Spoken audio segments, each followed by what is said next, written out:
Excellent. So now we come again with the second part of your exam. Arad, you wanted to read your story? Yes. Please be my guest. Comparto Enjoy. pantalla, ¿verdad? Yes, please. Ok. Un momento, antes de que, bueno, en lo que Okay, empiece. what? Em, ¿Va a haber algo aparte de que terminemos las historias? We're just gonna finish the exam and then you can go. Ok. But out of respect for everyone else, you cannot leave beforehand. Ok, thank you. Ok. Well, this story takes place in 2005 in Xochimilco, Mexico. Pedro is a little boy with 12 years old. He comes from a humble family and he also has a little sister called Maria. She is 8 years old and they live with her parents and grandma in a suburb of Xochimilco. In this suburb live a lot of small families. They have almost one or two kids per family. Some of them have a lot of strange complaints. They said that at 3 a.m. they can hear a woman crying and shouting. Some kids have been awakened by her screams and wails. There are rumors that if any kid sees this woman, she will kidnap him or her, and no one will see the kid ever again. Pedro knew all of these rumors and advices, but his sister didn't. Maria was so scared all night long and she couldn't get any rest. She was so curious and she couldn't resist the calling of this spectral woman. Maria, full of curiosity, went out of her house in the middle of the night to chase this spectrum. After a few hours, Pedro realized that Maria wasn't home. Desperate, he went out to look for her, but he couldn't find her. After 2 days of searching, he thought that she could be kidnapped by the spectrum. He waited for the night to come and, for a second time, he went out to look for Maria. There was an abandoned chapel, and he thought that the spectrum could be hiding in there. Bravely, he started to search in every corner, check every room, but he couldn't find Maria or the spectrum. After a few hours of searching, he went down to the catacombs. He was very afraid, but for his sister he could do anything. Finally, he found Maria, but sadly she wasn't alive. Pedro tried everything, but she didn't give any response. He began to cry and shout like crazy. He was in so much pain. He tried to carry her body so they could leave that creepy place. After leaving the catacombs, he fell and while looking up, the spectrum appeared just in front of him. He almost shouted but bravely asked her name. Sorry. Not to worry. She gently responded, Tonantzin, that means our mother. He started to yell and question her why she kidnapped Maria. Tonantzin gently answered that Maria looked just like her daughter and that passed away decades ago. Pedro was in shock. Tonantzin explained that she was searching for her kids without arrest, but every boy or girl she took away from their families doesn't even look like her kids. She showed Pedro the room where Tonantzin had tens or even hundreds of children bodies. Pedro couldn't resist and threw up. Then he fainted. She took and tied him. When he woke up, realized that he would die. He closed his eyes and he waited for that moment. Tonantzin killed both of them and she continued to stalk, threaten, and take every single kid of the village. The villagers made a legend of she. They called her La Llorona. They said that the families must protect their children in the nights because if anyone hears her crying and see her, will be marked and finally kidnapped. No one will see her him or no one will see her or him ever again. Excellent. You have impressed me, Arad, with your work this month. So, did you enjoy writing this story? Almost, yes, Why almost? because it's a little bit difficult to connect some parts. And obviously, bueno, I don't use any reference to make this story, only the name, her name. And it Mm-hmm. was a little bit difficult, but I like it. I like your story. I mean, it's retelling of a story, Mhm. but it's still very good. And Yes, you thank you. also have an absurd number of participations. A little bit, just a little bit. Yes. There are few. There are few. So you've got a 10. Yes, thank you, teacher. It's the second 10 this month. So I'm happy. Yes. I Me wish there too. were more, but it's good. It's good. Thank you, teacher. Excellent. Thank you, Arath. Well done. Edu.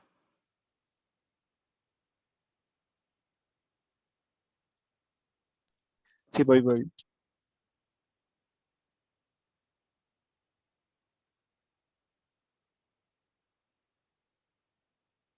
Edu also worked hard this month and he can also get a very good grade.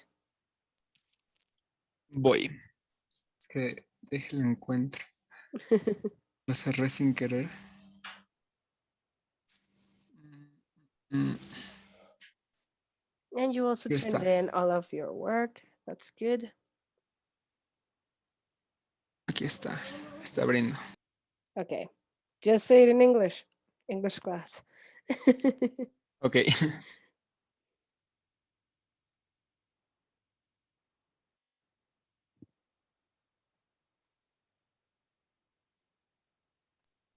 Ready.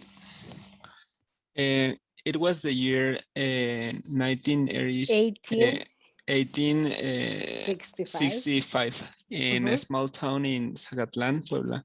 An older couple lived in a small hut.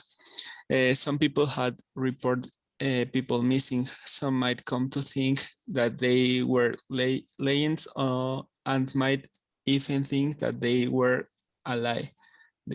They they were alive because some disappearances were linked to paranormal creatures and activities, but the town was too small for these disappearances to go unnoticed. Um, there were not many cases of disappearances, and little by little they were less. People can people calmed down until the last disappearance report was given. A couple of approximately 70 years disappeared. The couple used not to leave their house, and that was the most curious of the case. The couple had a daughter who had gone to another state to try to have a better life. The local police tried to communicate with the couple's daughter, but it was not successful. Years later, the daughter returned to the town to see how their parents were. When the news was brought back that they had disappeared a long time ago and may have already died. The daughter, with this heartbreaking news, he returned with his partner and children to later live in the house where his grandparents used to live. The children were restless from the first moment they arrived at the house, but they were too small to express what they felt or what they saw. The children had a fairly normal childhood, except for the bullying that their friends had done to them for saying that they saw things. Some came to consider them crazy, and others warned their parents that the children were psychic. The children said to keep these secrets from each other, but some visions had tortured their minds a lot. The children decided to express to their parents the vision they had when they were inside the house. His parents didn't pay too much attention to what they were saying until they perfectly described the girl's parents. As, as soon as this happened, the face of the parent changed completely since the children had not met their grandparents. The children began to tell everything they saw with the attention of their parents. Grandparents could communicate clearly with children. This gave him clues about the mysterious disappearances and warned other of another wave of disappearances. Grandparents listened to each other nervously as they weren't resting in peace. The desperate parents told the children to help the grandparents so they could be calm in exchange for them going to help other possible victims. The grandparents gave them some clues so that they could help prevent disappearances. After telling the children the clues, they were unable to communicate with them again. The children followed the clues as they had been told. What he didn't count on was that within the spirits, there were evil spirits that could pose as people or loved ones.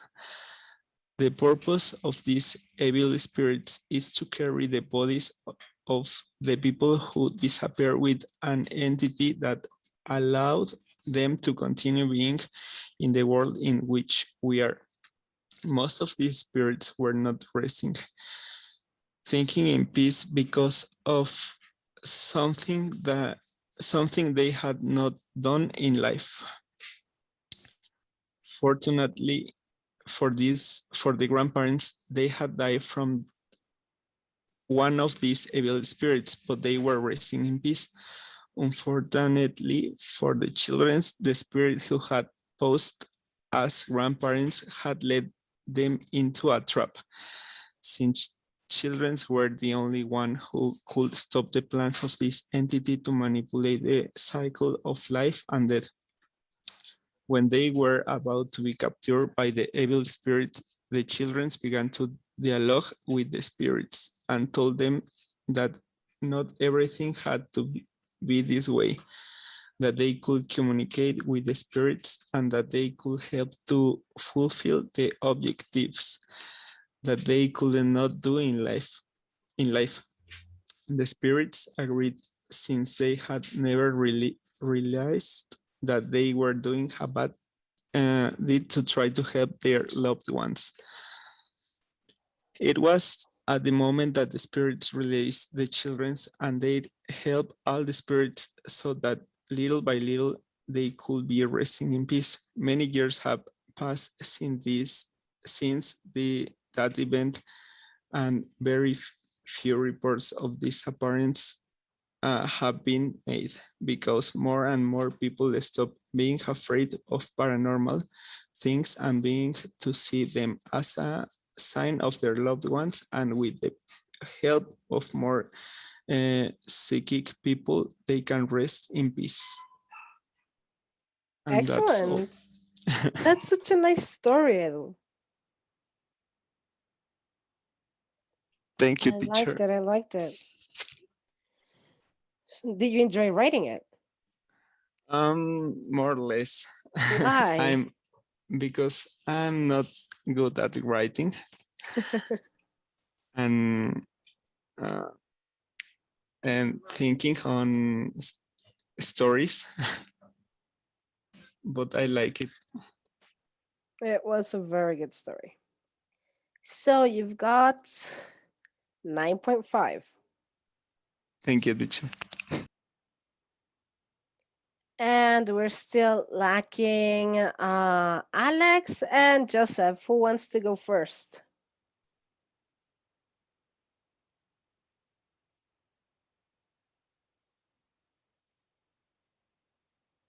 Me, teacher. Okay. So we've got Joseph and then we've got Alex.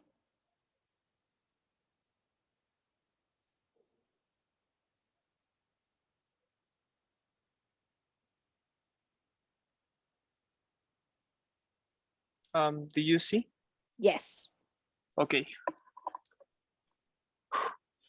The name of my story is Diana Young. This is based for the band Vampire Weekend. Mm-hmm. And let's go.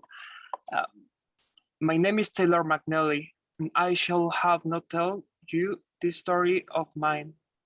But just in the case if your doctor son has imaginary friend, I swear to you, when I finish my story, You will never let your child to play with her, his imaginary friend, anymore. One day, I was cooking lunch for my daughter, Bella, when I heard her in the garden talking to someone. I thought she made a real friend, but then I checked on her. She didn't. Besides, she was talking to her own self. I thought it was an imaginary friend because most of all kids have one, especially when they find it hard to make real friends. When my cooking was done, I called at Bella, saying, "We should eat lunch." She just nodded and hugged her friend. When Bella was inside, we ate peacefully. Then Bella said, "Mommy, do you think Daddy will come to home early?" "Well, yes, dear," I said. She just replied with an "oh" face. Then I remembered my doctor imaginary friend. I started a conversation with my dearest doctor. "Dear, I noticed you were in the garden. You talked yourself. I think it's an imaginary friend. Well, what is your name?" Their curiosity got better of me and I could wait for her response. "Well, mother, my friend is not imaginary, and it is a she, her. Her name is DNA. Well, she said I should call her Emily, pronounced like Emily. Is that okay for you, mommy?" She replied with her beautiful baby blue eyes. A shiver ran down my spine. When I heard Abel, I thought my baby was insane, but I could get her away from some imaginary friend. After lunch, I just shook it off and forgot what my doctor told me. Soon afterwards, it was now 8:30, and Bella's father came home. I kissed him, saying everything Bella said to me early. He just replied, "Honey, don't worry. All kids have an imaginary friend. Don't panic, okay?" I cited my why wall on the wall support me. Why? When tomorrow came, I heard an screaming sound coming from downstairs. When I got downstairs, I saw that it was my daughter who was screaming. I quickly hugged her tightly and discussed it. "It is a nightmare only," Bella said to me real serious. "Mom, the DNA is controlling me." Then all I saw was my baby crying her eyes out.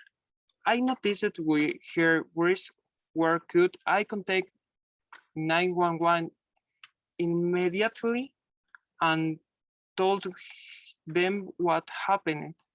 They said they were going to be here in 20 minutes. I waited I, and waited until they came. When they saw the worries of my doctor, they were really hard to feed too. Then Bella said to me real quickly, "Mom, Danae did this. She said I'm bad girl and I should be punished." And then I didn't knew what happened. I only knew my baby fainted now. Are you ready what I saw in the words of my doctor? Well, I saw a big slide on the other side of Bella's wrist, while the other wrist formed a sentence. It said, "Bella, it's going to die." After my baby recovered, we refused to go back in the house. We moved house where we can rest on the near to the police. And that's it. That was excellent, Joseph. A very good story. Now, Joseph, just couple of details. You participated more this month than you did other months, but you still lack more participation. Okay, teacher. And you also did not turn in all of the work we were doing.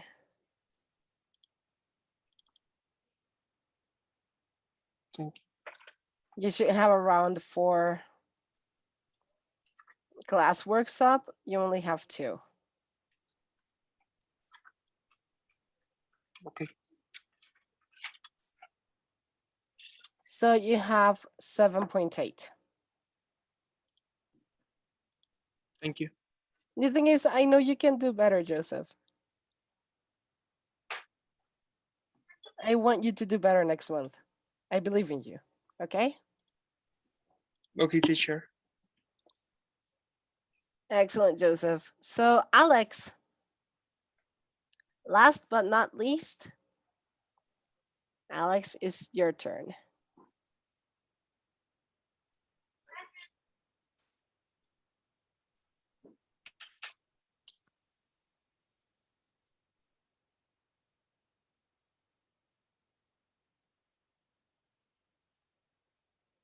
And no, we cannot hear you.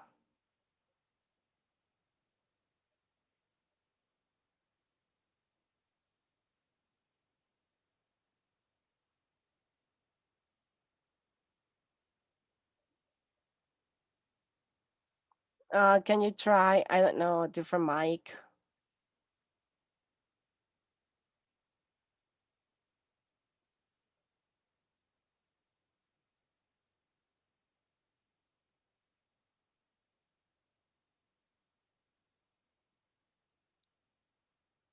Alex, anything you can do so that we can hear you?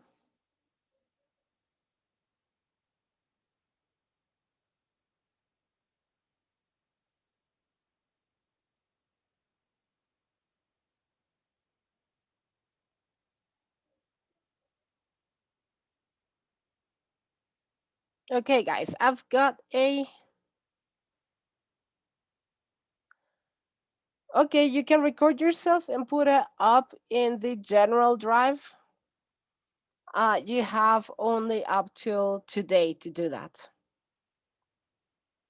Does everyone agree?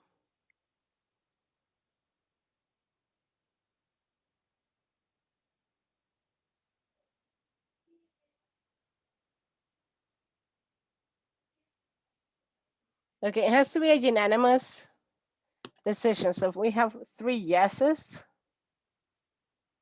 who else agrees that we should give Alex that chance? I agree, but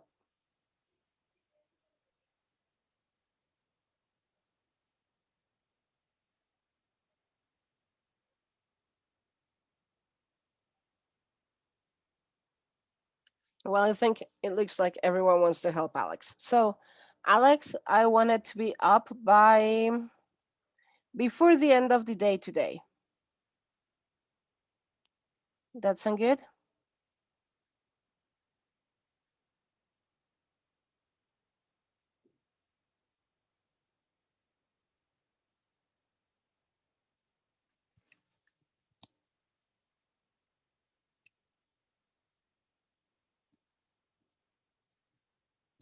Okay, guys. So basically, this was the exam.